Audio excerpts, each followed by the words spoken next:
ถ้าจะให้เบาเทิงเรื่องข้องงานฝีมือเบาพิมพ์ก็ยังยกให้กับพี่น้องชาวไทยกับคนไทยที่ว่าเป็นสร้างฝีมืองานฝีมือเบาพิมพ์ยกให้เป็น number one เป็นอันดับที่หนึ่งเลยทุกคนอ้าวก็คงจะนี่บุคคลเรื่องข้องการโซ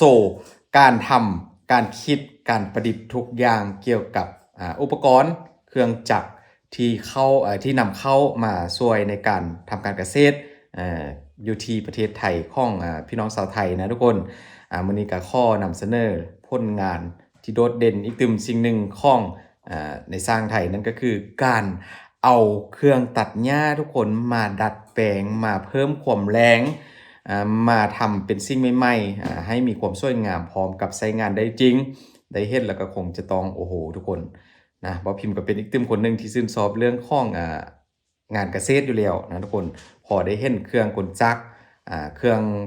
มือทำมาหากินของการเกษตรของพี่น้องชาวไทยแล้วก็รู้สึกว่ามันน่าทึ่งหลายนะทุกคนกับผลงานแต่ละอย่างที่พวกเขามีการได้ทำกันขึ้นมาทุกคนเดี๋ยวมื้อนี้เบาพิมพ์จะเอาคลิปมาให้ทุกคนได้เบิ่งหลากหลายกันเลยกับผลงาน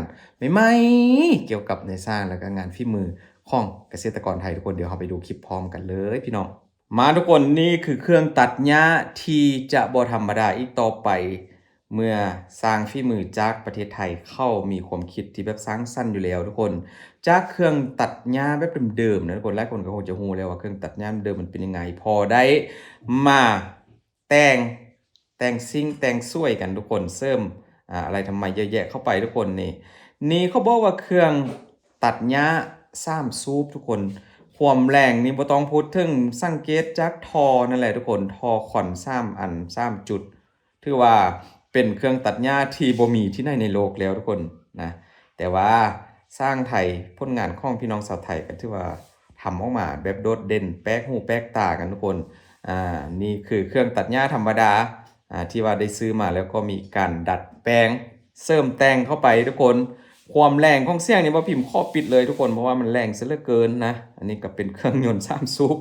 นี่มาอีกเต็มรุ่นหนึ่งทุกคนนี่ก็แต่งออกแบบตะมุตะมิทุกคนมีโดเรมอนมีตุ๊กตาติดไปนำนะทุกคนแต่ว่าดูจากท่อนั่นดิทุกคนโอ้โหเป็นท่อคอนที่แบบแหลมคมสวยงามลวดลาย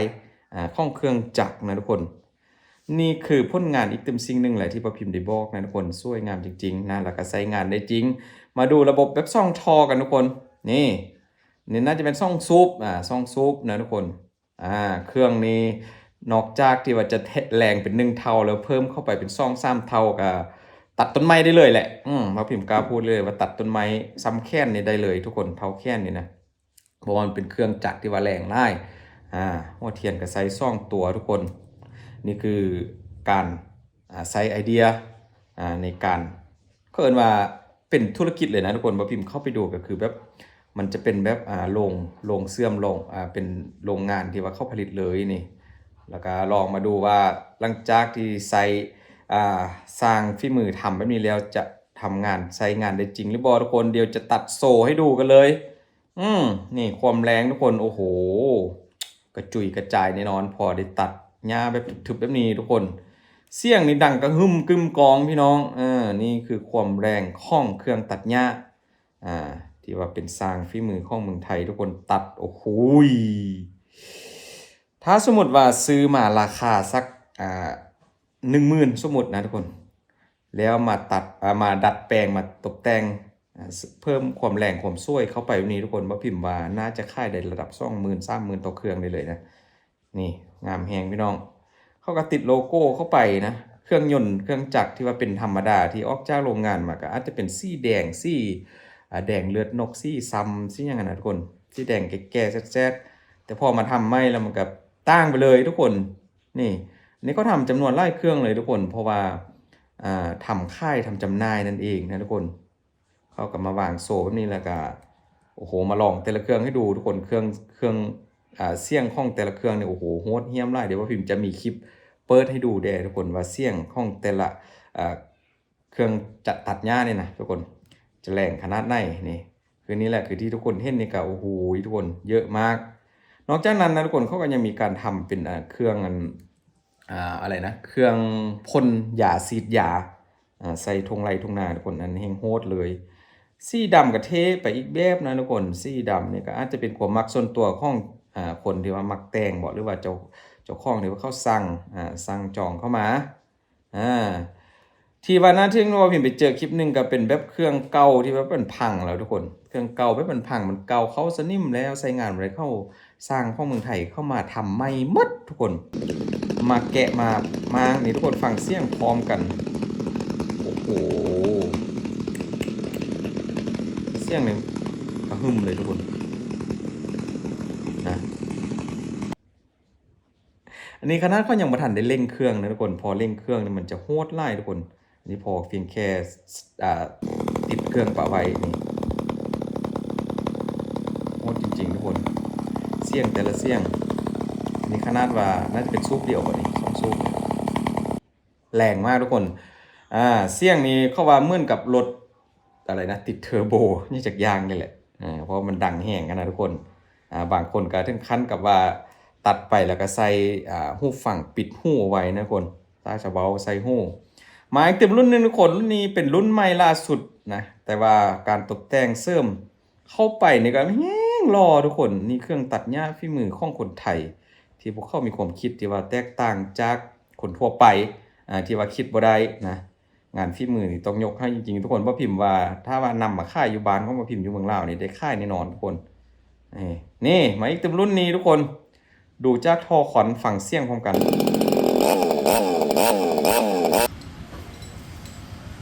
มันสุดๆเลยนะทุกคนเสียงแรงมาก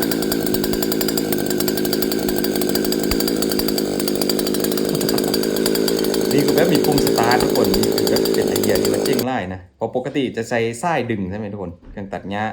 นี่ก็มีเหมือนกันแต่ว่าเขาจะเพิ่มปุ่มสตาร์ทเข้าไปเสียงกระหึ่มเลยทุกคนโอ้โหเจ๋งมากยอมเลยทุกคนไอเดีย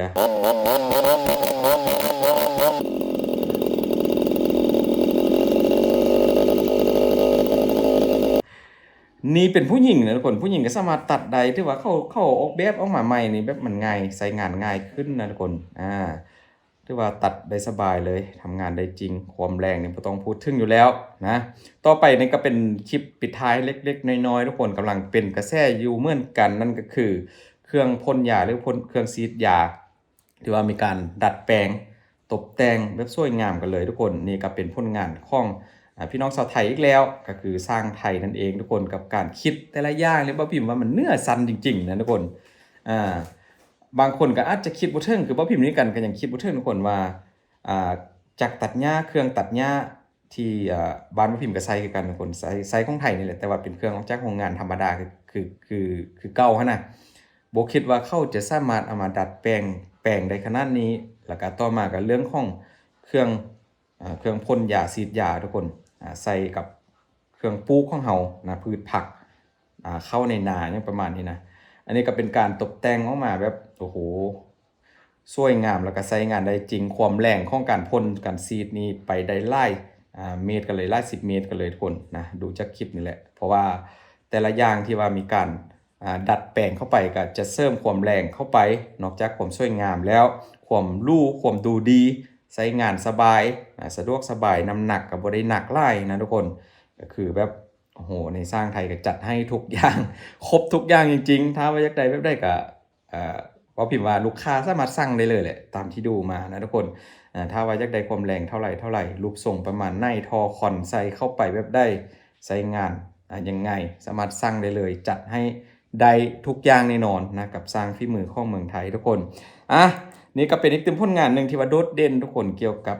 อุปกรณ์หรือว่าเครื่องมือเครื่องจักรที่ว่าใส่เข้าใน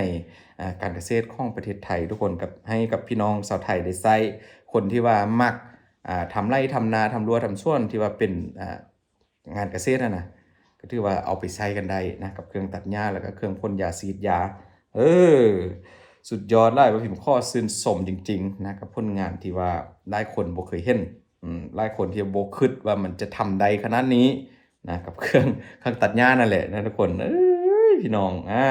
ขอบคุณหลายๆทุกคนอยู่เมืองไทยเป็นยังไงบ้างอยู่ที่บ้านก็มาพิมพ์ก็ถือว่าฝนตกมา3 วันติดแล้วทุกคนนะเป็ เป็นยังไงก็รักษาสุขภาพกันบ้างนะ ทุกคนขอบคุณหลายๆเด้อที่อยู่กับคุณพิมพ์ทุกคนเจอกันคลิปต่อไปนะจ๊ะทุกคนบ๊ายบาย